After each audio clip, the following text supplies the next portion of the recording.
Bismillahirrahmanirrahim. My name is Hadizul Irsyad bin Hamsan and my metric number is 2116817 and I will continue with the Federal Council. The history of Federal Council. It is a central legal institution created during the era of John Anderson, known as High Commissioner for Federated Malay States during 1904 until 1912. The Federal Council received its legal force from the Agreement of October, the 20th of October 1909. However, the process of Federal Council's existence should not only be seen as an institution that must exist in the federal system, but should also be reviewed from the perspective of how and the effect it is institutionalized in the system itself. The structure of the Federal Council, it was to be led by the High Commissioner or High Governor in Singapore and assisted by the Resident General in Kuala Lumpur, the Sultan and the 4 state residents, and also the 4 unofficial members chosen by the High Commissioner. This structure also remained until 8 December 1941 when the Japanese attacked Malaya. Also, the sultans agreed to the council on the condition that their powers would not be taken away any further. But the council went ahead and took over the few financial and political powers that the state council still had. So it shows that the sultans didn't have the right to veto anything, to rule against anything. And in fact, the council, which was made up of European and Chinese representatives of plenty and money interest, was used to give the High Commissioner or Governor of Singapore more power. That's the establishment. This discussion starts from a point of view that the formation of the Federal Council is the final touch for completion, the complete British control over the Federated Malay States. And then the biggest obstacle to the strengthening and advancement of British interest is in FMS is the status as a protectorate rather than a colony. Because of this, the Bradel, who has experience as a lawyer in the Strait settlements and the Malay states, conclude that due to the status, Great Britain didn't have full sovereignty over the Malay states, but only the power to prevent the entry of foreign powers into the Malay states. Next, the Malay states are also not part of the territory of Great Britain, and this means that they still remain all domestic sovereignty. The obstacles to that status were overcome by the British Arm by entering into an agreement with the Malay kings to obtain the right to be involved in the internal affairs of the Malay state. There are 2 things that had not yet been achieved during the French Swettenham's era as Resident General, which are the formation of a common treasury and a central legal institution. The plan to form a joint treasury was mentioned by Franz Swettenham in his annual report in 1896. In 1898, on his return from London after consulting with the Colonial Office, Franz Swettenham tried to persuade Sultan Idris about the formation of a joint treasury because he opposed the formation. Because the proposal was strongly opposed by Sultan Idris on the basis that it was totally against the 1895 agreement. The establishment of a federal council had already been planned by Governor Mitchell in the Federal Administration Scheme Proposal Paper of 1895. However, the Federal Council inspired by Mitchell was not a legislative body, but merely a consultative and advisory body because it worried about any unpleasant reaction from the Malay kings. That's all from me. Thank you. Next, we will continue to the next presenter. Assalamu alaikum, this is Councillor Noor Mohamad, metric number 1737015.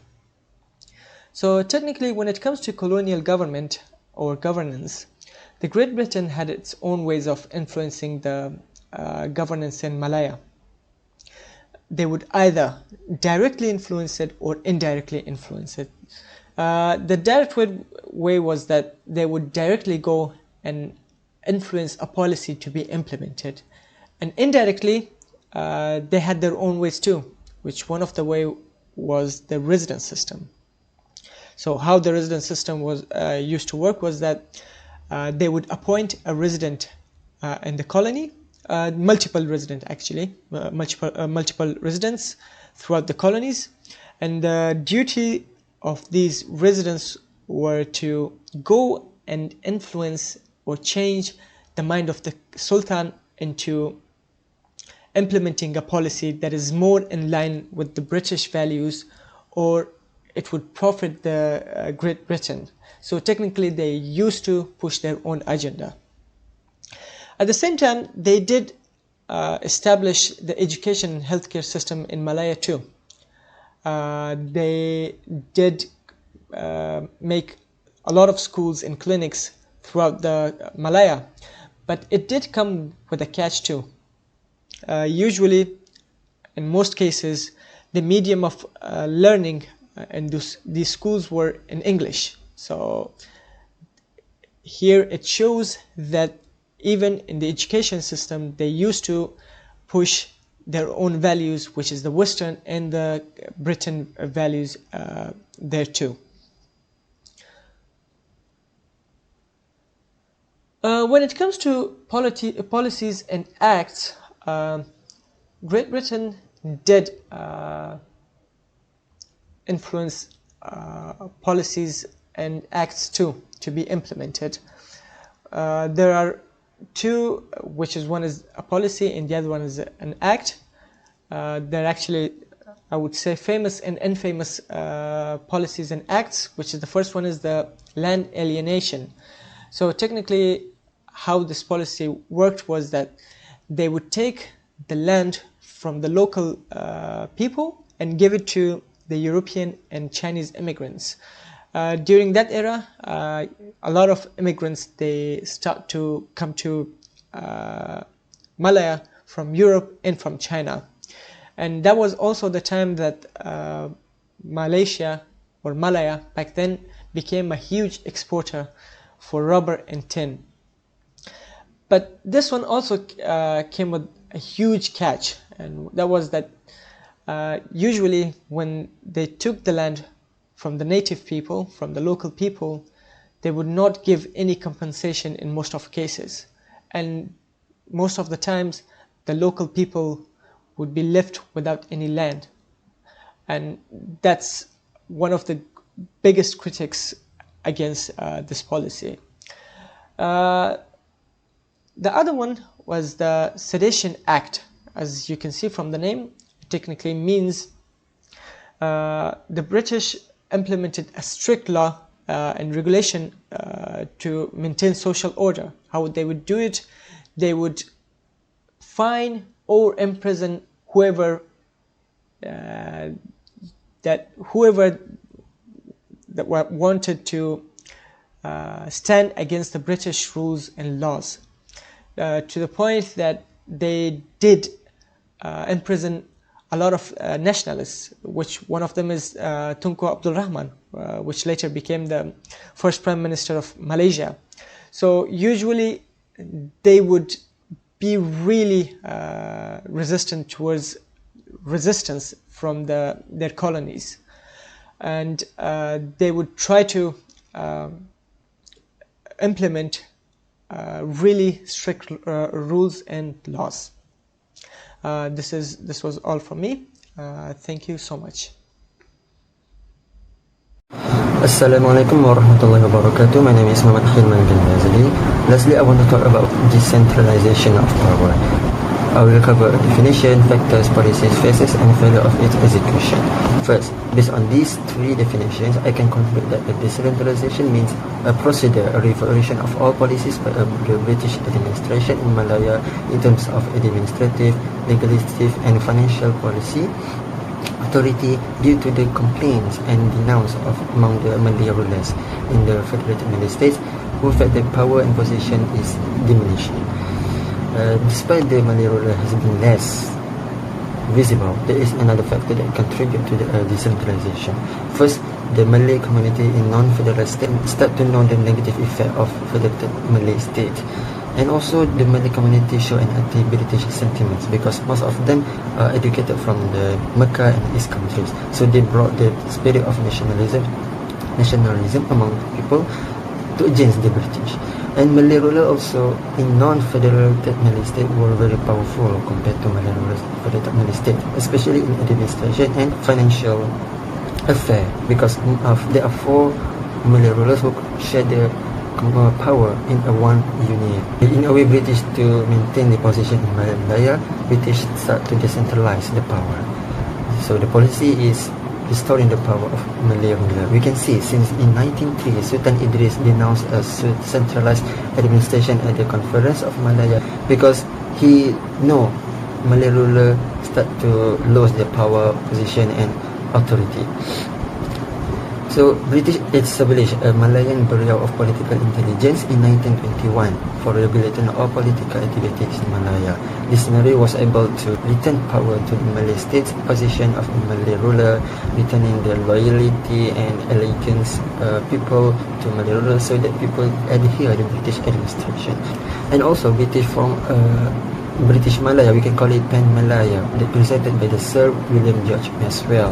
The plan was reported to the State of Colonial Office in London, because we need to know that every single task and suggestion that brought by the British, they will certainly take some advantage of the Malay economy. For instance, the British monopolized the economy of Malaya and had a wider investment field, so it was contribute to the British income.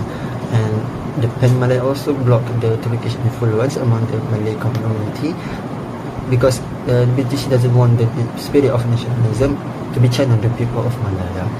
So the policy is able to meet the wishes and demand of the Malay rulers, residents, and eliminate the anti-British sentiments.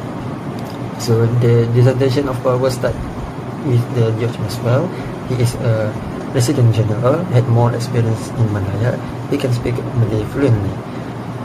On March 5, 1921, he became Chief Secretary of Federated Malay State and established the Central Power Distribution Committee.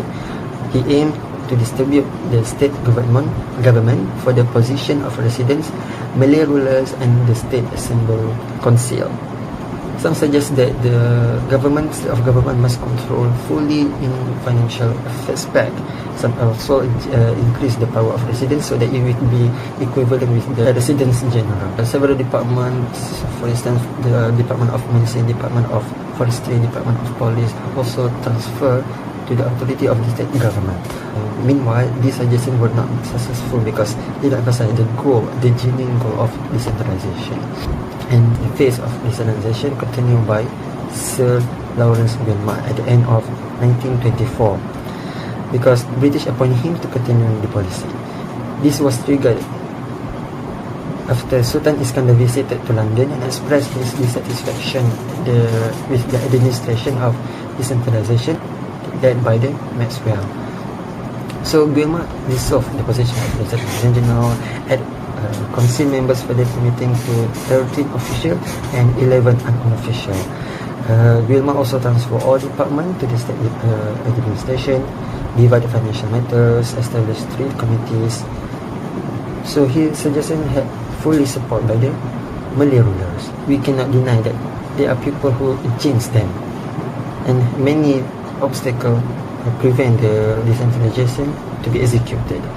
First, harassing the British administration. And second, resistance from the European, because Europeans have a stereotype that the Malay rulers and the Sultan is incompetent in dealing the land. They need to deal with the Sultans because previously the land had established and deal with, by the residents in dealing with the large European organization. And the failure of decentralization also get by opposition from non-Malay, for example, Chinese and Indian. Because back then, the representative of Chinese, his name was Chiu Kia-peng, that voiced his concern during the Federal Assembly Council about the public service system. Okay, at this point, because the majority of them was Chinese, they will be replaced by the Malay. And the conflict between Maxwell and Hilman. they start to accuse one another. For example, Maxwell accused Wilmar that it is his fault to approve many allocations that consume a lot of expenses, and members of the new committee did not support Wilmar policy and a new tenure of leadership in the British Far East Command, because previously it was a leader in the British Far East Command. He support the decentralization of power. Start 1926, a new leader replaced by Alice Walters. He 100% reject the decentralization of power because he argued that the decentralization of power did not meet the benefit the future of the Malay, because it kept the heart of the Malay rulers. As a conclusion, the federal administration pattern in the Federated State of Malay prior to 1920, which is 1895. British aimed to combine the Federated Malay States into a union, a centralized and efficient federal bureaucracy. This bureaucracy had combination with Malay society, controlled by Europeans, paid for by non-Malay taxation, and absorbed much of the power of the residents, and financial and legislative authority left to the state councils. After the First World War, British sought to loosen the federal administration to permit the Malay rulers in state affairs. The decentralization of power during both Maxwell's era and Wilmar's era attempt to enact policies was failed. This demonstrated that foreigners had greater sway than Malay rulers and the Malay population at large. That's all our group. Thank you for listening. Assalamualaikum warahmatullahi wabarakatuh.